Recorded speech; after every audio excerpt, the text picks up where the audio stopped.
Hi everyone, welcome back to the Creator Shelf. Good to see you all here. If I haven't said it already, please click like, subscribe, and the notification bell. Leave any comments below. Okay, so I hope you're all doing well. We are into November, and yeah, it's been an interesting week, I think, so far. I think it's just a mixture of longer evenings, shorter days, a mixture of just, I personally have a heavy workload, and on top of that we had the US elections, and there's a slight pandemic fatigue, I think, that's set into the place where I live, in the community and the city where I live, and I'm thinking it might be something similar where you are. So I'm just really hoping that you're all coping well. And this week's topic, as you can see from the title, is kind of like, how do I go through this? But now the question becomes, what do I need to help me have a stable energy and a stable process through the next few days? And in the last days of this week and today, I kind of have been really drawn to some decks that I already had picked up for the autumn season, but I hadn't quite worked with it so much. So I bought it about a month ago, and the first deck, as you can see from the title, is the Wildwood Tarot. This is a mass market deck. It's about €15, something like that. And the illustrator is Will Worthington. I think he's a very famous illustrator. And the actual authors of the deck are Mark Ryan and John Matthews. And the publication is from, and I need to make sure I get this right, yes, Sterling Ethos. That's the name of the publisher.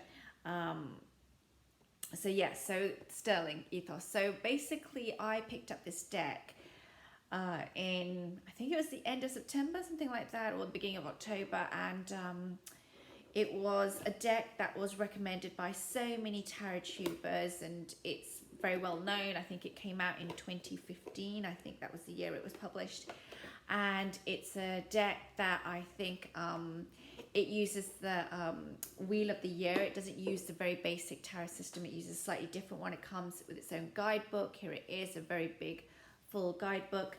And the focus is using a certain process called, the Green Man and the Wheel of the Year. So it's a completely different, it's not completely different, but it's slightly different from the traditional tarot that we have, and the elements are a little bit different. The elements are not standard swords, wands, discs, and cups. This time it's a little bit different. This time we have bows, which are for the wands. We have vessels, which are for the cups. We have stones, which are for the earth and for pentacles, and we have arrows, which are for air. So, and this is the Wheel of the Year, and it comes all very much described in the guidebook. But I'm someone that kind of I love the guidebooks to an extent, but I don't always stick to them, or I don't always kind of read all of it and absorb it all and then use the cards. I kind of do a bit of both. So I normally use the introductions and the preface, and then I kind of start using the cards and dip in and out kind of thing. And that's what happened with the Wildwood Tarot. So these are the cards, and I think I've already shown them on this channel, I can't remember. But these are the cards that came with the deck, and here it is. This is 3 of bows. They come with a keyword for each of the cards, so it's very useful if you're new to tarot. And this is 9 of stones, and it says here, it says tradition, and the 9 of stones refers to the 9 of Pentacles, which is really much to do with coming into one's own and enjoying the fruits of one's own labor. So these cards really refer to certain kind of the feeling and the energy around a certain specific card. So this is the wrong way around. I'll switch it around for you. But there you go. So here it is. This is King of Bows, and this is an adder.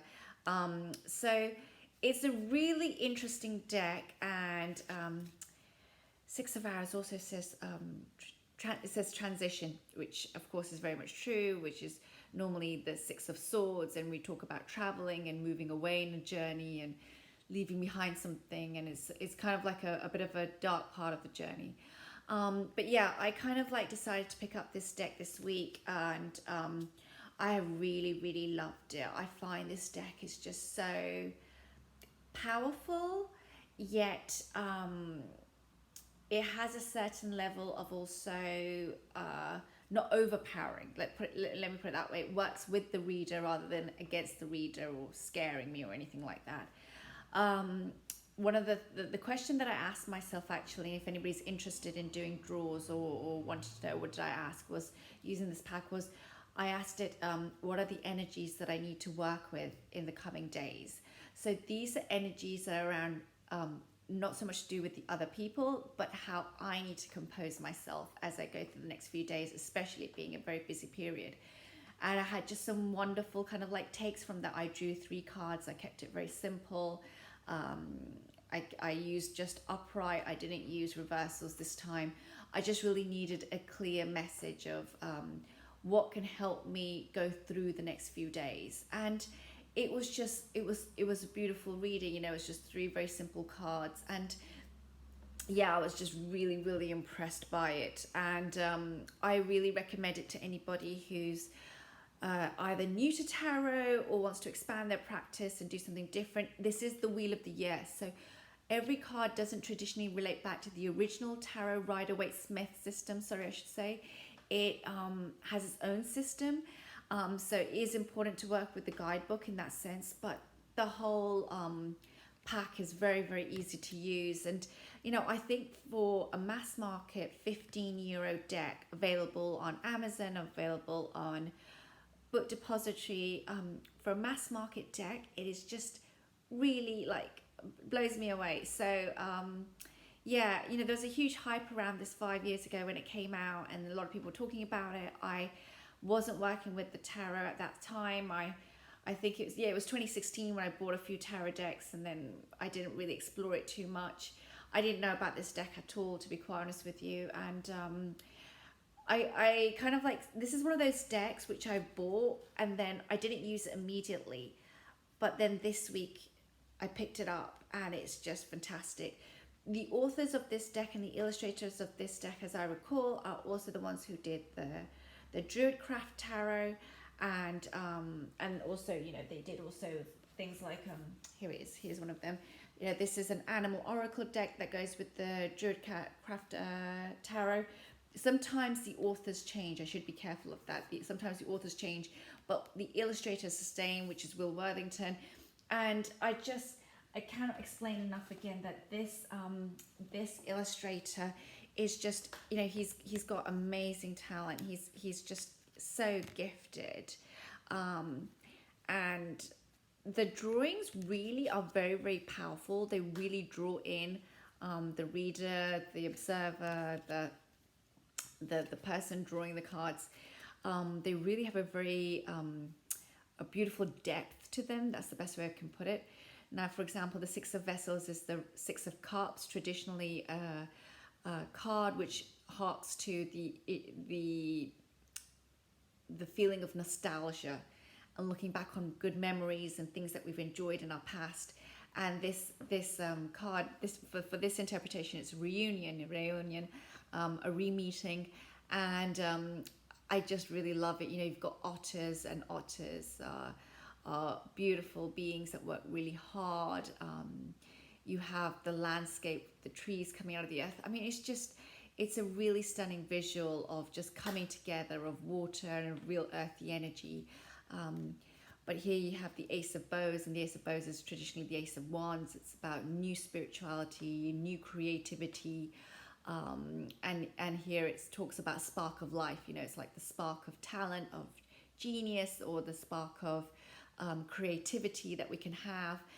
And you've got whisper smokes coming out of that fire, you know. So it's just, it's a beautifully illustrated deck. A very strong card here, which is the Great Bear, number 20. Traditionally, it would be, as I recall, in the tarot card, you know, we would be looking at Judgment.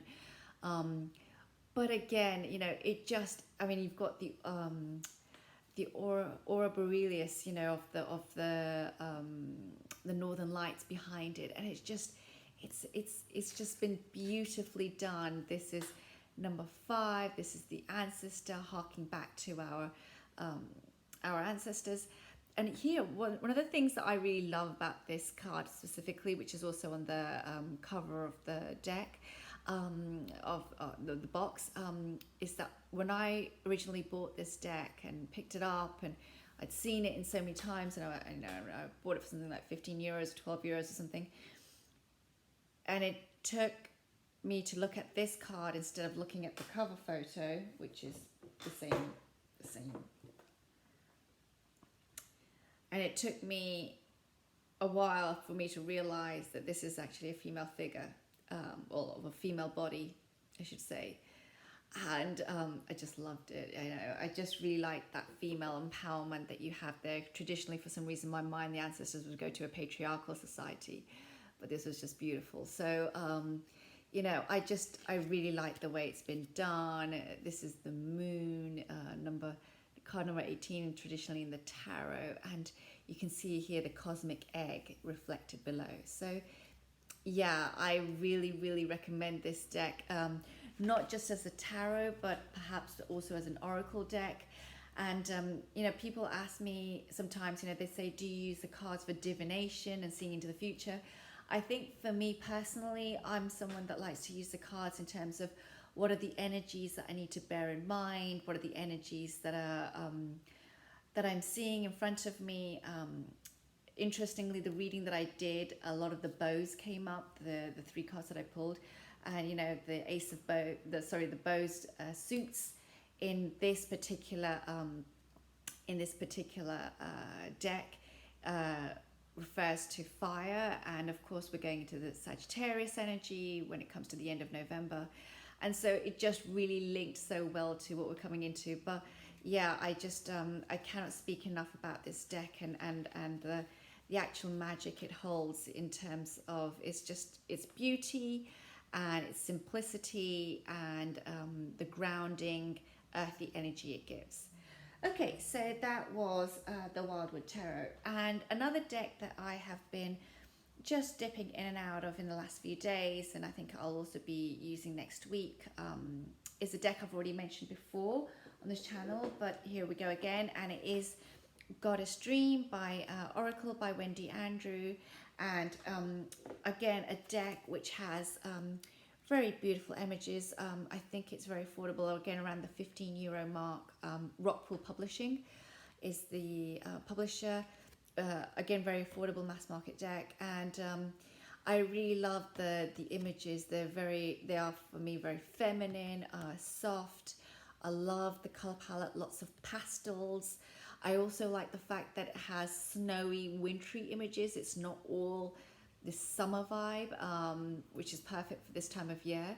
There's something about these colors at times that remind me a little bit, it's a bit cheesy now when I say it, but Christmas cards. But I like that. I'm okay with that. I come from the UK, and traditionally Christmas cards were given and we would string them up in the house, and they just give a very nice warm vibe along with the Christmas lights. So yeah, that's a really nice energy for me. And each to their own, how they would interpret this deck. I've heard some people say they don't like the deck so much because it's not diverse enough. But I actually think for some reason the images a few times hark back to very Nordic culture. That's the diversity I see within it. And, I myself don't find that a problem for me. Normally, sometimes I get a bit annoyed when I see decks and it's almost like I don't recognize anyone in there from my own culture kind of thing. But actually also, just to say, the Wildwood Tarot is also, and I think Joe Craft as well, they have diversity in them in that sense, and I really like that. So just to let you know. But yeah, I really like actually the animal images in this card, and the fact that it has again these what I would call the familiars with the female energy. So yeah, this is something as well that I use this week. And then finally, I just want to round up what I have kind of like has helped me to get through the week, and some tips, and maybe they help others through this period, which is I have actually made it a fundamental part for me anyway, every evening before I switch off to I mean, I was doing it before, but really to pay attention to my meditation, taking 10-15 minutes out, sitting there with then some pen and paper afterwards, and just allowing that space to be there. So that's one. Two, even though it's cold and it's dark, I still make the effort of getting out and taking a walk, even though, of course, you know, it's with restrictions because of the pandemic situation, but that's really been helpful for me. And thirdly, you know, I always say this to people, is just, you know, to connect with others. And it's a bit difficult for me, I find, 9 months into this pandemic, because now everything is just done so much electronically that sometimes it feels a bit like a barrier. But I continue to overcome that and just, you know, use what I have to connect with others. So yeah, so these are the things that have helped me. And finally, I just want to say before I round up, and the other thing that's helped me is this week, for some reason, I kind of like had a few days of just really glamming myself up a bit. I mean, you know, we take care of ourselves, or I take care of myself in the very simplest sense, but this week it was a bit of like, okay, I need to get the makeup on. I need to do something to just, I don't know, zhuzh it up a bit, kind of like do something a little bit to vamp it up a bit. And I needed that kind of energy to be kind of like on mark, on point for my morning meetings and stuff, because of what I've been doing in terms of work. And I think that's a tip, that if anybody's going through a tough time, sometimes we just got to get into the wardrobe and get out things that we have and just use them again, because it can be a little bit challenging, especially because it's dark, and it can be a bit kind of like, you know, why should I bother? I'm in my sweats. I mean, why should I bother? But yeah, it's been really good for me to do things like that as well this week. So anyway, I hope some of this has been helpful. I'm wishing you another great week wherever you are, and yeah, just staying in the day. And I hope any of the decks that I've shown you might help. Perhaps it's another deck that you find is really calling you at this time of year. Just let me know, and see you next week.